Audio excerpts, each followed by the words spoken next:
بسم اللہ الرحمن الرحیم۔ قضایہ کی تقسیمات مکمل ہونے کے بعد اب احکام قضیہ ذکر فرما رہے ہیں، یعنی قضایہ کے احکام کیا ہوتے ہیں۔ حکم کی جمع ہے احکام۔ تو منطق کے اندر جو قضیے کے حکم استعمال ہوتے ہیں وہ ہیں 3: تناقض، عکس مستوی اور عکس نقیص۔ یہ 3 حکم ہیں جن کو جانیں گے تو پھر ہی آگے جو اصل بحث ہے، تصدیق کی جو اصل بحث تھی یعنی دلیل و حجت، وہ سمجھ آئے گی۔ کیونکہ یہ ساری تمہیدات ہیں نا، پہلے قضایہ کی اتنی ساری تقسیمیں ذکر کی، وہ تقسیمیں اور یہ احکام یہ کس کے لیے ہیں؟ حجت کو سمجھنے کے لیے۔ تو احکام قضیہ 3 ہیں: تناقض، عکس مستوی اور عکس نقیص۔ سب سے پہلے تناقض کیا ہوتا ہے؟ تناقض یہاں پر جو مقصود ہے وہ ہے قضایہ کے اندر، ورنہ تناقض مفردات میں بھی ہوتا ہے۔ آپ نے اردو کی کتابیں پڑھتے ہوئے پڑھا ہوگا الفاظ اور ضد، متضاد الفاظ اور ان کی ضدیں۔ تو ایک ہوتی ہے ضد اور ایک ہوتی ہے نقیض۔ ضد اور نقیض میں تھوڑا سا فرق ہوتا ہے۔ وہاں آپ نے جو متضاد الفاظ پڑھے یعنی الفاظ اور ان کی ضدیں، تو آپ نے یہ پڑھا دن، اس کی ضد کیا ہے؟ رات۔ تو دوپہر بھی تو ہوتی ہے، شام بھی تو ہوتی ہے، ساتھ ہوتا ہے نا۔ تو اس کا مطلب درمیان میں کوئی اور چیزیں بھی ہیں۔ جو ضدیں ہوتی ہیں ان کے درمیان کچھ اور چیزیں بھی آ سکتی ہیں۔ یہ دونوں ایک ساتھ نہیں ہو سکتی، دونوں ایک ساتھ نہیں پائی جا سکتی۔ دن ہے تو رات نہیں ہو سکتی، رات ہے تو دن نہیں ہو سکتا، لیکن دن بھی نہ ہو رات بھی نہ ہو، ایسا ہو سکتا ہے نا۔ شام ہو دوپہر ہو، یوں کہا جائے تو پھر نہ دن، یا صبح کا ٹائم ہے تو یوں کہا جا سکتا ہے نہ دن ہے نہ رات ہے۔ تو ضدوں میں ایسا بھی ہوتا ہے، جیسے سردی گرمی، یہ آپس میں ضدیں ہیں، سردی اور گرمی۔ ایسا نہیں ہو سکتا کہ سردی بھی ہو گرمی بھی ہو، لیکن نہ سردی ہو نہ گرمی ہو، ایسا ہو سکتا ہے۔ وہ درمیانہ موسم جو ہوتا ہے، تو اس موسم کے اندر نہ تو گرمی محسوس ہوتی ہے نہ ہی سردی محسوس ہوتی ہے، تو اس طرح ہو سکتا ہے۔ لیکن نقیض میں کیا ہوگا؟ نقیض میں دونوں چیزوں میں سے کوئی ایک ہوگی تو دوسری نہیں ہوگی، دوسری ہوگی تو پہلی نہیں ہوگی۔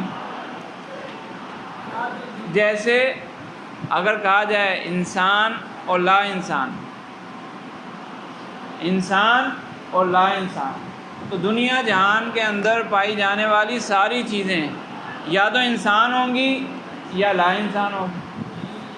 ایک چیز کوئی بھی اٹھا لیں، وہ یا تو انسان ہوگی یا لا انسان۔ ایسا تو نہیں ہو سکتا کہ وہ انسان بھی نہ ہو اور لا انسان بھی نہ ہو، ایسا ہو سکتا ہے؟ یہ گلاس انسان ہے، لہذا کیا ہے؟ ایسا ہو سکتا ہے کہ یہ لا انسان بھی نہ ہو؟ کیونکہ لا انسان نہیں ہے، اس کا کیا مطلب ہے پتہ ہے؟ انسان ہے، لا انسان نہیں ہے، تو اس کا مطلب انسان ہے۔ تو اس کو بولتے ہیں نقیض۔ دو چیزیں آپس میں اس طرح مخالف ہوں کہ ایک ہو تو دوسری نہیں ہے، دوسری ہو تو پہلی نہیں ہے، نہ دونوں ایک ساتھ جا سکیں نہ دونوں ایک ساتھ آ سکیں، اس کو کہتے ہیں نقیض۔ اور قضیے کے اندر جب آتا ہے تو اس کو تناقض کے نام سے ذکر کیا جاتا ہے۔ تناقض یعنی دو قضیے آپس میں نقیضیں ہوں، دو قضیے آپس میں نقیضیں ہوں، ایک قضیہ درست تو دوسرا غلط، دوسرا درست تو پہلا غلط۔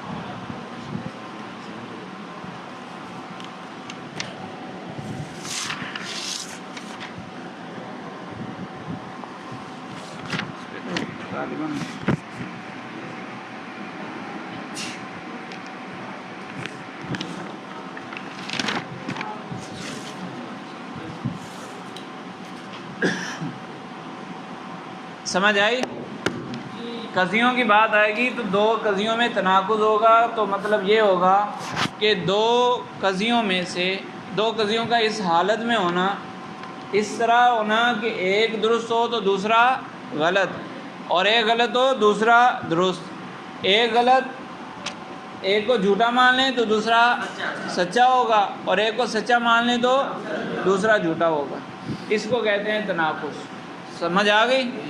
بس اتنا سا ہے تناقض، ہے اتنا سا ابتدائی چیز اس میں، بس یہی ہے۔ توڑنا ہوتا ہے نا، تو ایک قضیہ آئے گا تو دوسرے کو توڑ دے گا، ایک قضیہ سچا ہو گیا تو اس نے دوسرے کو توڑ دیا، یعنی وہ غلط ہو گیا۔ ہاں، ایک کا ہونا لازمی اور دوسرے کا نہ ہونا لازمی۔ جیسے کہا جائے زید قائم اور زید لیس بقائم، زید قائم اور زید لیس بقائم، قیام کا ثبوت ہے زید کے لیے، قیام کی نفی ہے زید سے، تو دونوں قضیے بیک وقت سچے ہو سکتے ہیں یا دونوں بیک وقت جھوٹے ہو سکتے ہیں؟ اگر زید قائم سچا ہے تو لازماً زید لیس بقائم جھوٹا ہوگا، اور اگر زید قائم جھوٹا ہے تو زید لیس بقائم لازماً سچا ہوگا۔ اس میں بھی یہی تھا، وہ یہ تھا کہ دو چیزوں کے درمیان تعلق تھا نا، یہ دو قضیوں کے درمیان تعلق ہے، وہ دو چیزوں کے درمیان تعلق تھا ایسا، یہاں دو قضیوں کی بات ہو رہی ہے۔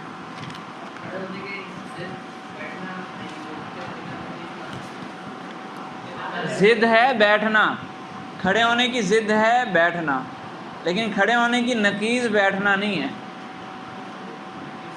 میں نے شروع میں اسی لیے آپ کو فرق بتایا نا ضد اور نقیض کا۔ ضد وہ ہوتی ہے کہ تیسری چیز بھی درمیان میں سے نکل سکے، کھڑا ہونا بیٹھنا، درمیان میں کئی چیزیں اور نکل سکتی ہیں، لیٹنا یہ بھی نکل سکتی ہے نا، تو کھڑا ہونا اور بیٹھنا آپس میں ضدیں ہیں، نقیضیں نہیں ہیں، لیٹنا بھی نقیض نہیں ہے، اس کے درمیان بیٹھنا آ جائے گا۔ نقیض یہ ہوتا ہے کہ کھڑا ہونا نہ کھڑا ہونا۔ نقیض کی تعریف بھی سن لیں، نقیض کی تعریف عربی میں یاد رکھ لیں گے تو اچھا ہے، کام آئے گا۔ نقیض الشے رفعہ، نقیض کی تعریف ہے رفع الشے، شے کو رفع کرنا، اور شے رفع کیسے کی جاتی ہے؟ اس پر لا داخل کر دو تو وہ شے رفع ہو جاتی ہے۔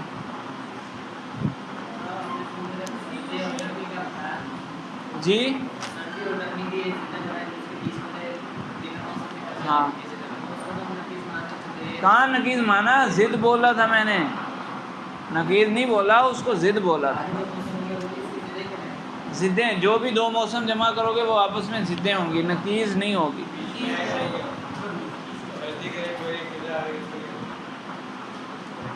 سردی اور گرمی جب دو ذکر کیے جائیں گے تو یہ آپس میں ضدیں ہوں گی، اور سردی اور خزاں ذکر کیا جائے گا تو یہ دونوں آپس میں ضدیں ہوں گی۔ ہاں، وہ کچھ بھی نہیں بنے گا، دو چیزیں ذکر کی جائیں گی تو ان دو کے درمیان تعلق دیکھا جائے گا نا، جب تیسری کو لائیں گے تو اس کا تعلق دیکھ لیا جائے گا۔ نقیض صرف اور صرف اتنا ہے، رفع ہے، کسی چیز پر لا داخل کر دو تو وہ نقیض بن جاتی ہے۔ سردی، ہاں، سیف لا سیف، ہاں کچھ بھی ہو سکتا ہے، کسی بھی چیز پر لا داخل کریں گے تو وہ نقیض بنے گی، بغیر لا کے نقیض نہیں ہوگی۔ نقیض الشے رفعہ، شے کی نقیض شے کا رفع کرنا ہوتی ہے۔ ضد بنے گا، نقیض نہیں بنے گا۔ ہاں، ضد بنے گا۔ سمجھ آئی کہ نہیں آئی؟ تو اب تناقض کیا ہے؟ تناقض دو قضیوں کا آپس میں اس حالت میں ہونا کہ ایک سچا ہو تو دوسرا خود بخود جھوٹا، اور دوسرا جھوٹا ہے تو پہلا، یعنی دونوں میں سے ایک جھوٹا ہے تو دوسرا سچا۔ اچھا، دو قضیے جمع ہو گئے تو ایک کو اگر سچا مان لیا تو دوسرے کے جھوٹے ہونے پر دلیل دینے کی کوئی ضرورت نہیں پڑے گی۔ ایک کو سچا مان لیا، جب یہ مان لیا جائے کہ یہ اس کی نقیض ہے، دو قضیے ہوں اور یہ مان لیا جائے کہ یہ دونوں آپس میں نقیضیں ہیں، اور پھر اس میں سے ایک کو سچا مان لیا تو دوسرے کو جھوٹا کرنے پر، جھوٹا ثابت کرنے کے لیے الگ سے دلیل نہیں دینی پڑے گی، بس اس کا ایک کا سچا ہونا ہی کافی ہے دوسرے کے جھوٹے ہونے کے لیے۔ یا ایک کو جھوٹا ثابت کر دیا تو دوسرا خود بخود سچا ہو جائے گا، اس کو سچا ثابت کرنے کے لیے الگ سے دلیل نہیں دینی پڑے گی۔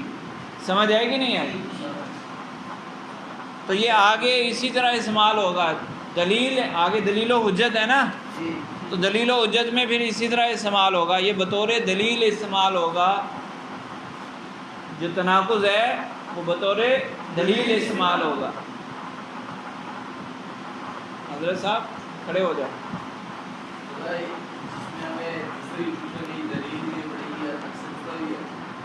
نقیض کی بات کر رہا ہوں بھائی، نقیض کی۔ تم آگے کہاں پہنچ گئے ہو؟ حسب معمول۔ قضیہ کے احکام تین ہیں، نمبر 1 تناقض، نمبر 2 عکس مستوی، نمبر 3 عکس نقیض۔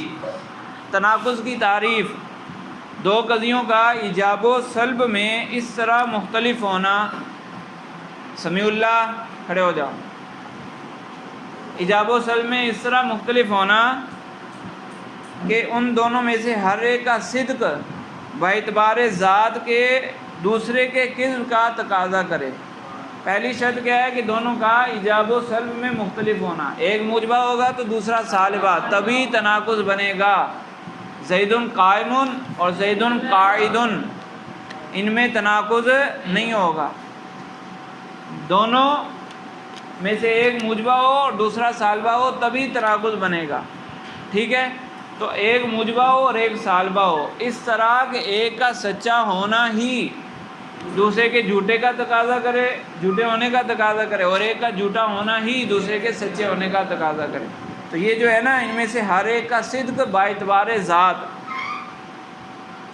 صدق ایک کا سچا ہونا ہی باعتبار ذات کے، یعنی اس کا سچا ہونا ہی، محض اس کا سچا ہونا دوسرے کے جھوٹے ہونے کا تقاضا کرے۔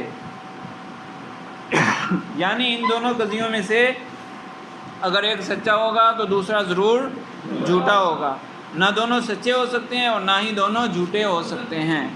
جیسے زید عالم اور زید لیس بعالم، نہ ہی یہ دونوں بیک وقت سچے ہو سکتے ہیں اور نہ ہی جھوٹے ہو سکتے ہیں۔ غور کریں گے تو سمجھ آ جائے گی۔ کوئی ایسی صورت ہے کہ دونوں سچے ہو جائیں یا دونوں جھوٹے ہو جائیں؟ تقاضا کرے، مطلب تقاضا کا کیا مطلب آپ بتاؤ؟ یعنی ایک کا سچا ہونا مانگے، تقاضا کرنا کا معنی ہے ڈیمانڈ کرے، صحیح ہے، ڈیمانڈ کرے، یا اپنی زبان میں سمجھا دو، اپنی زبان میں طلب کرے۔ کیسے؟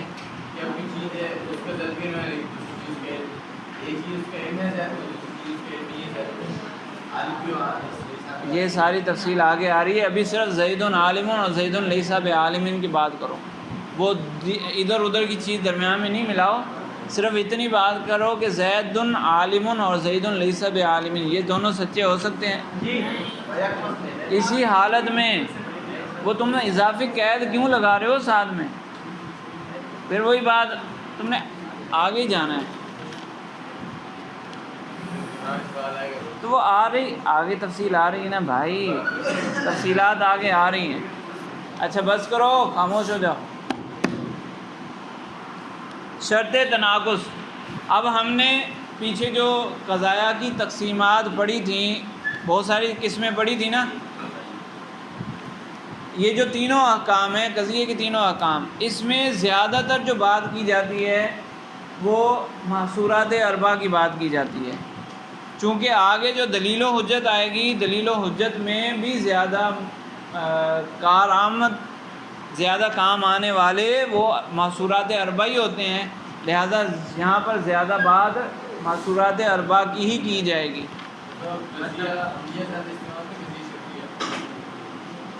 قضیہ حملیہ کے محصورات اربع. اب جب بول دیا میں نے قضیہ حملیہ کے محصورات اربع، تو قضیہ حملیہ کا کچھ حصہ کثرت سے استعمال ہوتا ہے، ظاہر سی بات ہے پھر شرطیہ کثرت سے استعمال نہیں ہوتا. سمجھ آ رہی ہے کہ نہیں آ رہی؟ اب کچھ شرائط ان تقسیمات کے اعتبار سے بیان کر رہے ہیں، چونکہ وہ الگ الگ قسم تھی نا تقسیمات جو قضایا کی بیان ہوئی، ان میں فرق تھا، تو اسی لیے شرائط میں بھی فرق آتا جائے گا.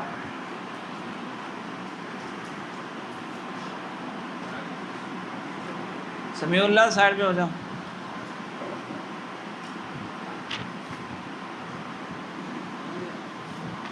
اچھا، شرط تناقض قضایا مخصوصہ اور شخصیہ. مخصوصہ اور شخصیہ کون سے تھے؟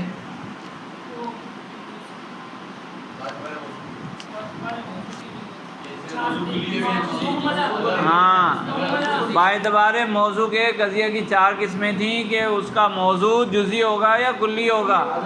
اگر جزئی ہو تو شخصیہ مخصوصہ، یہ وہی قضیہ ہے. کہنے تھے اگر قضیہ شخصیہ ہو تو اس میں تناقض کے لیے 8 چیزوں میں اتحاد کا پایا جانا شرط ہے. پہلی شرط میں نے بتائی کہ ایجاب و سلب میں مختلف ہونا، یعنی ایک موجبہ ہو تو دوسرا سالبہ، یہ آخر تک چلے گی. یعنی قضیے کی کوئی بھی قسم اٹھا لو، ہر قسم میں ایک کا موجبہ ہونا اور ایک کا سالبہ ہونا تو شرط ہے. پھر اس کے ساتھ کچھ اور بھی شرائط ہیں. تو قضیہ شخصیہ اگر ہو تو اس میں 8 شرائط مزید پائی جاتی ہیں. وہ کون سی ہیں؟ اچھا، ایجاب و سلب میں تو مختلف ہونا تھا نا، اب 8 چیزوں میں دونوں کا ایک جیسا ہونا ضروری ہے. دونوں کا ایک جیسا ہونا. وہ 8 چیزیں اس شعر میں مذکور ہیں: در تناقض، ہشت وحدت، شرط داں. یہ فارسی کا شعر ہے. در تناقض، تناقض میں، ہشت 8 کو بولتے ہیں، ہشت وحدت 8 وحدات، 8 ایک جیسا ہونا. شرط داں تو شرط سمجھ، وحدت موضوع و محمول و مکان. دونوں کا موضوع ایک جیسا ہونا چاہیے، دونوں کا موضوع ایک ہونا چاہیے. زید قائم اور امر لیس بقائم، دونوں کا موضوع بدل گیا. زید قائم اور امر لیس بقائم، دونوں کا موضوع تبدیل ہو گیا. دونوں بیک وقت سچے ہو سکتے ہیں. موضوع ایک ہوگا تو ہی تناقض بنے گا. زید قائم اور زید لیس بقائم. سمجھ آ رہی ہے کہ نہیں؟ اچھا، وحدت موضوع و محمول و مکان. دوسری شرط یہ ہے کہ دونوں کا محمول ایک جیسا ہونا چاہیے. زید قائم اور زید لیس بقاعد. زید قائم اور زید لیس بقاعد، دونوں بیک وقت سچے بھی ہو سکتے ہیں، بیک وقت دونوں جھوٹے بھی ہو سکتے ہیں، کیونکہ دونوں کا معمول الگ الگ ہو گیا، ایک نہ رہا. تو دونوں کا معمول بھی ایک جیسا ہونا چاہیے. زید قائم اور زید لیس بقائم، موضوع بھی ایک جیسا اور معمول بھی ایک جیسا، تبھی تناقض بنے گا. اس کے بعد کیا ہے؟ مکان. دونوں کا مکان بھی ایک جیسا ہونا چاہیے.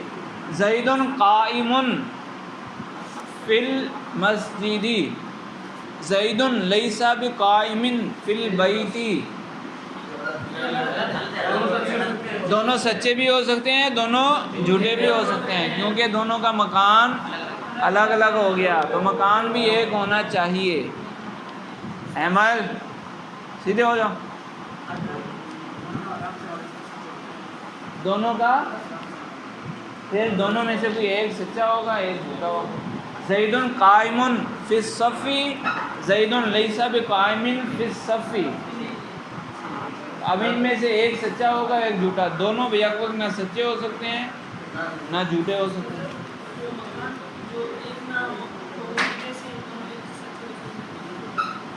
زید قائم فی المسجد، مسجد میں وہ کھڑا ہوتا ہے، نماز پڑھتا ہے تو کھڑا ہوتا ہے. زید لیس بقائم فی البیت یا فی الغرفۃ، کمرے میں ہوتا ہے تو وہ بیڈ پہ لیٹا ہوتا ہے.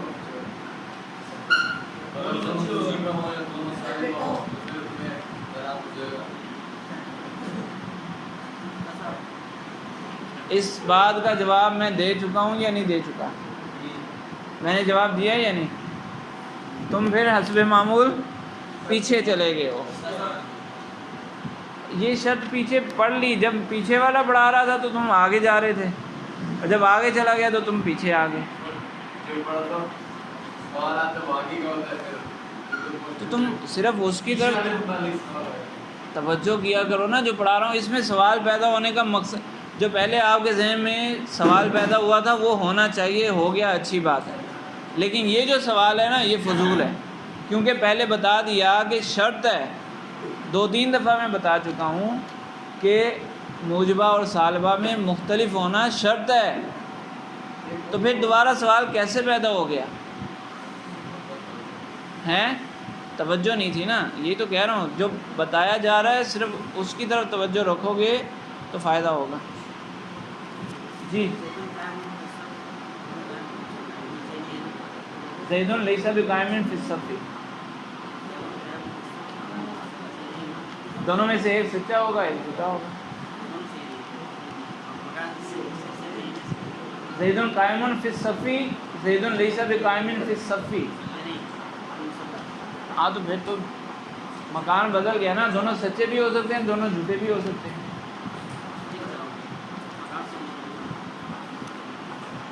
سچے اس طرح ہو سکتے ہیں نا، زید قائم فی الصف، کہ جب کلاس میں ہوتا ہے تو وہ کھڑا ہوتا ہے، اور زید لیس بقائم فی مصلی بولا تھا. عیدگاہ میں ہوتا ہے تو وہ، یا جائے نماز میں ہوتا ہے تو وہ کھڑا نہیں ہوتا. یا ہو سکتا ہے نا، تو پھر کیا نہیں ہوگا؟ تناقض. ہاں تو یہ تو کہا ہے کہ مکان دونوں کا ایک جیسا ہونا چاہیے. اگر مکان تبدیل ہو گیا تو دونوں سچے بھی ہو سکتے ہیں اور دونوں جھوٹے بھی ہو سکتے ہیں. سچے بھی ہو سکتے ہیں نا، جھوٹے بھی. بھائی زید قائم فی المسجد، مسجد میں جب زید ہوتا ہے تو کھڑا ہوتا ہے. زید لیس بقائم فی البیت، جب گھر میں ہوتا ہے تو وہ کھڑا نہیں ہوتا. تو دونوں سچے ہو گئے یا نہیں ہوئے؟ پھر یہی بات تو میں نے تھوڑی دیر پہلے سمجھائی تھی. تو یہی تو کہہ رہا ہوں بھائی کہ جب مکان ایک جیسا نہ ہو، دونوں میں مکان ایک جیسا نہ ہو تو دونوں سچے ہو سکتے ہیں. دونوں سچے بھی ہو سکتے ہیں، دونوں جھوٹے بھی ہو سکتے ہیں. تناقض میں تو یہ تھا نا، نہ دونوں سچے ہو سکتے ہیں نہ دونوں جھوٹے ہو سکتے ہیں. تو پھر تمہیں وہم کیا پیدا ہو رہا ہے؟ مجھے نہیں سمجھ آ رہا.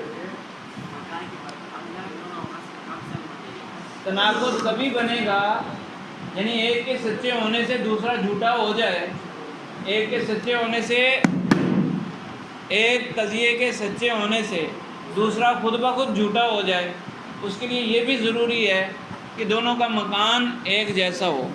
اگر مکان الگ الگ ہو گیا تو پھر ایک کا سچا ہونا دوسرے کے جھوٹے ہونے کے لیے دلیل نہیں بنے گا.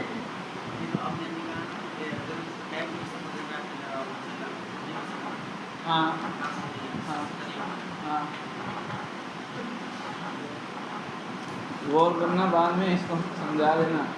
غور کرنا، اگر کوئی تمہارے ذہن میں اشکال ہے تو پوچھ لینا بعد میں. ابھی مجھے بھی نہیں سمجھ آ رہا کہ تمہیں کس میں مسئلہ ہو رہا ہے. کیا؟ ہاں دونوں سچے کیوں نہیں ہوں گے؟ تو ہو، ارے بھائی میں یہی تو کہہ رہا ہوں کہ اگر مکان تبدیل ہو جائے تو دونوں سچے ہو بھی سکتے ہیں، دونوں جھوٹے بھی ہو سکتے ہیں. ایک ہی وقت میں یعنی دونوں قضیے ایک ساتھ سچے بھی ہو سکتے ہیں، دونوں قضیے ایک ساتھ جھوٹے بھی ہو سکتے ہیں. تناقض میں یہ تھا کہ ایک سچا ہو تو دوسرا خود بخود جھوٹا ہو جائے، یا ایک جھوٹا ہے تو دوسرا خود بخود سچا ہو جائے.